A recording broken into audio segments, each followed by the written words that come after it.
Dear students, I think you all are well. आज हम बात करेंगे चैप्टर बैंकिंग। मैंने एक शॉर्ट्स में बैंक आपको इन्फॉर्मेशन दे दी है एंड अब हम स्टार्ट करेंगे मेन टॉपिक जो कि 3 और 4 मार्क्स में पूछा जाता है। लास्ट ईयर ये क्वेश्चन 4 मार्क्स में आया था। ओके, सो ये टॉपिक मोस्ट इंपॉर्टेंट है, प्लीज़ अंडरस्टैंड वेरी केयरफुली। अच्छे से समझना, कोई क्वेरी हो तो आप मैसेज करके मेरे से पूछ लेना, no issue, I will give the answer. Okay, so topic है हमारा money creation by commercial bank. Money creation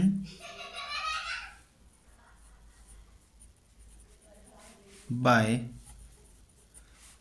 the commercial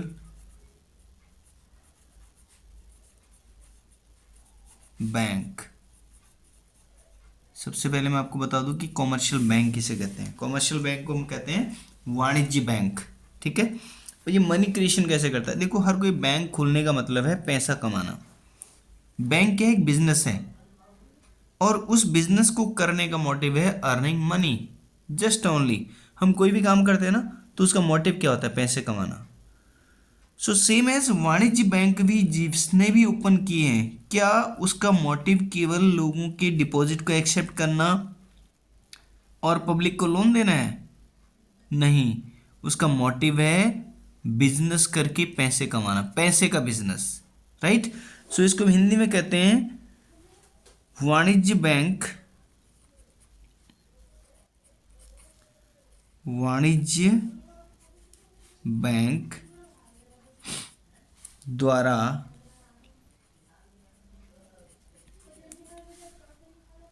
धन सृजन,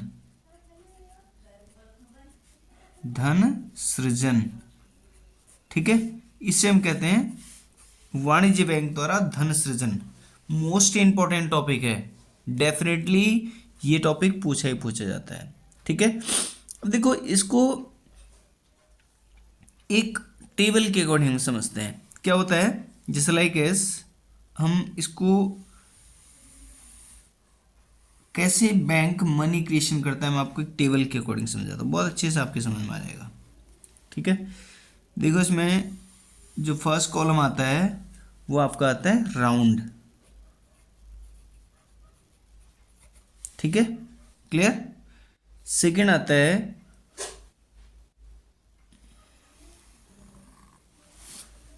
डिपॉजिट।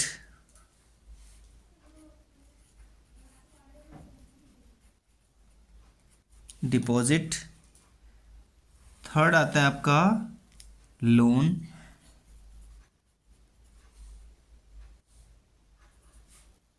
एंड फोर्थ आपका लास्ट वन आता है कैश रिजर्व।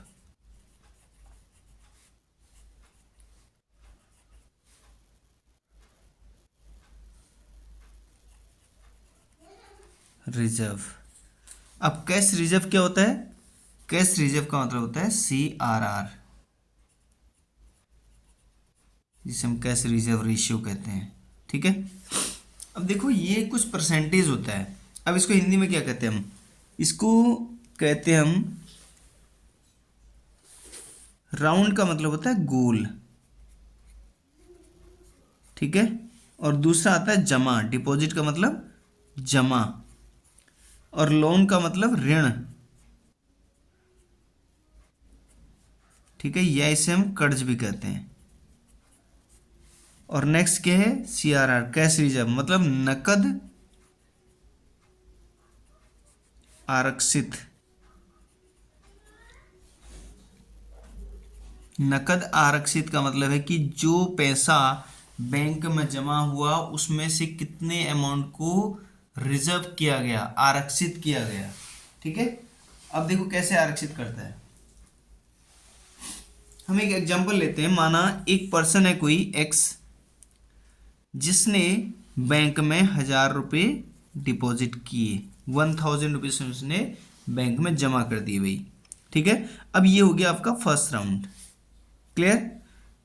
अब इसमें ऋण कितना देगा वो बाद में पता चलेगा। अब हमारा रिजर्व अमाउंट है 10% का। ठीक है, तो हम क्या करेंगे, इसका 10% निकाल लेंगे।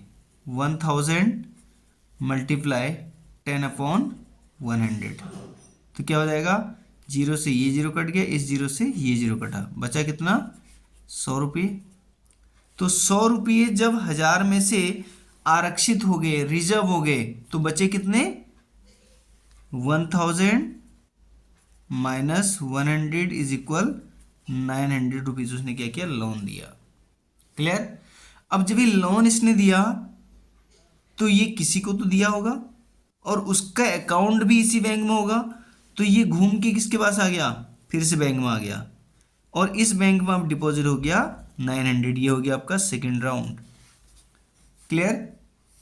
अब सेकेंड राउंड में क्या हुआ, सेम कंडीशन, 900 का 10% हम फिर निकाल लेंगे, तो क्या हो जाएगा, 0 से 0 कट गया, 0 से 0 कट गया, तो कितना आ गया यहाँ पे, 90 रुपीज़ रिजर्व हो गया और 900 में से 90 रुपीज़ को माइनस कर दो, कितना हो गया, 810 रुपीज़ लोन चले गया।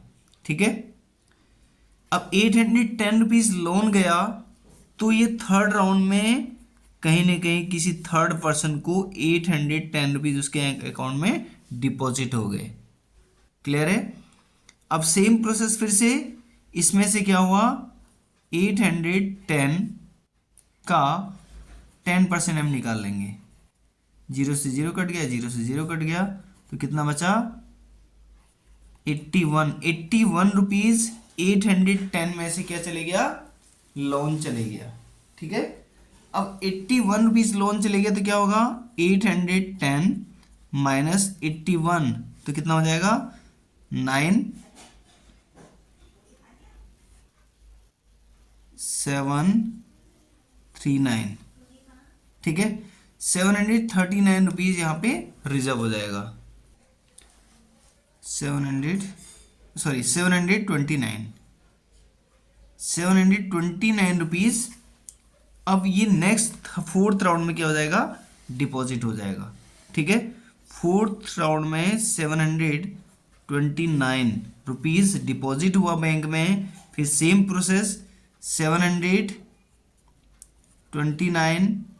का 10% हम निकालेंगे, तो 0 से 0 कट गया, इसको डिवाइड करेंगे तो 72.9 रुपीज़ ये किसके पास चले जाएगा, कैश रिजर्व, आरबीआई के पास चले जाएगा। रिमेनिंग 729 में से 729 में से 72.9 रुपीज़ को माइनस कर देंगे, तो बचेगा कितना, हम यहाँ पे कर लेते हैं 729.00 एंड 72.90, तो ये आ जाएगा आपका 01, यहाँ हो जाएगा 8 में से 2 माइनस का 6 एंड यहाँ बचेगा 12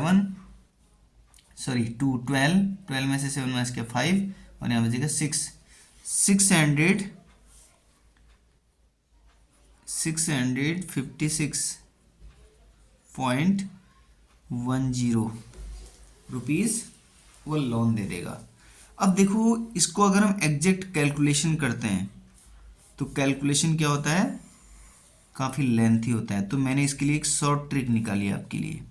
आप क्या करोगे, इसके बाद यहाँ पे लिखोगे फिफ्थ राउंड, यहाँ पे डैश लिखोगे, यहाँ पे डैश और यहाँ पे डैश लिख दोगे, फिर सिक्स्थ राउंड लिखाओगे, डैश डैश डैश, मीन्स आपने कैलकुलेशन किया, क्योंकि अगर आप एक्चुअल में इतना कैलकुलेशन करोगे 4 मार्क्स के लिए तो क्या होगा, बहुत लॉन्ग टाइम वेस्टेज हो जाएगा। तो इसका ट्रिक है, आप यहाँ पे देन आपने क्या करना है, टोटल राइट करना है, देन सेम जो अमाउंट था 1000 था, 1000 आपका अमाउंट है, शॉर्ट ट्रिक है बिल्कुल, इसके पीछे एक जीरो आपने यूज कर देना है, तो 1000 का 10,000 बन गया। क्लियर। एंड सेकेंड स्टेप, आपका 900 था लोन, तो 900 के पीछे एक जीरो लगा लिया तो 9000 हो गया, एंड आपका रिजर्व अमाउंट था 100 के पीछे एक जीरो लगा दिया तो 1000 हो गया। अब एक और ट्रिक है कि आपने अभी तक सही किया है गलत किया उसको भी चेक करना है। कैसे, आप इन दो लोन अमाउंट और कैश रिजर्व अमाउंट को ऐड करेंगे और ये दोनों ऐड करने के बाद जो वैल्यू होगी वो इसके बराबर हो जानी चाहिए, डिपॉजिट के बराबर हो जानी चाहिए। Means 9000 plus 1000 is equal 10,000. So that's mean your answer is correct. ठीक है. अब इसके बाद आपने क्या करना है, इसके बाद एक इसी क्वेश्चन का एक पार्ट और है. आपने नीचे एक एग्जांपल देखी, रिजर्व अमाउंट के अकॉर्डिंग डिमांड डिपॉजिट को कैलकुलेट भी करना है. कैसे? अब लिसन, डिमांड डिपॉजिट का फॉर्मूला होता है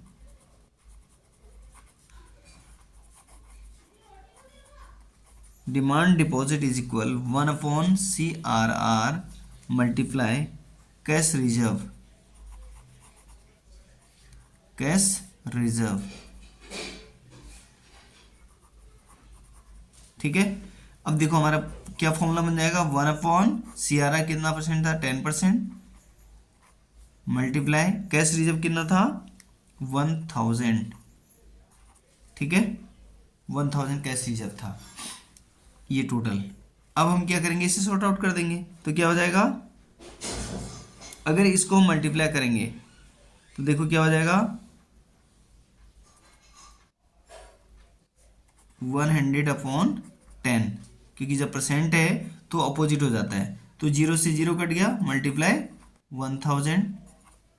अब देन क्या हो जाएगा, 10 मल्टीप्लाई 1000 इज इक्वल 10,000. ये आपका आंसर आ गया. और ये 10,000 आपका क्या है, डिपॉजिट है. क्लियर. बहुत सिंपल कॉन्सेप्ट है, बहुत सिंपली आप आराम से इसे कर सकते हैं. कोई बहुत बड़ा मेजर कैलकुलेशन नहीं है. ठीक है, कोई बहुत बड़ा मेजर कैलकुलेशन नहीं, बहुत सिंपल कैलकुलेशन है. So please give your best in your examination. Now I will give another topic after this short time period. ये एक्चुअल में थोड़ा शो नहीं हो रहा है, इसलिए मैंने अब थोड़ा हाइड कर दिया.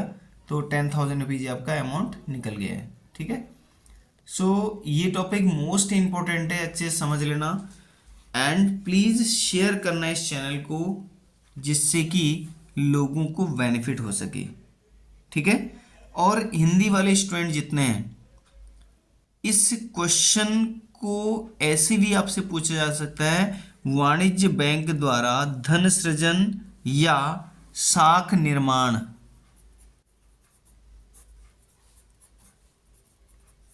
साख निर्माण कैसे किया जाता है, या वाणिज्य बैंक द्वारा साख निर्माण किस प्रकार किया जा सकता है. सो आप इस ट्रिक को यूज करते हुए ऐसे ही अपनी क्वेश्चन का आंसर बनाएंगे और वहां अच्छे से इसे राइट करके आएंगे.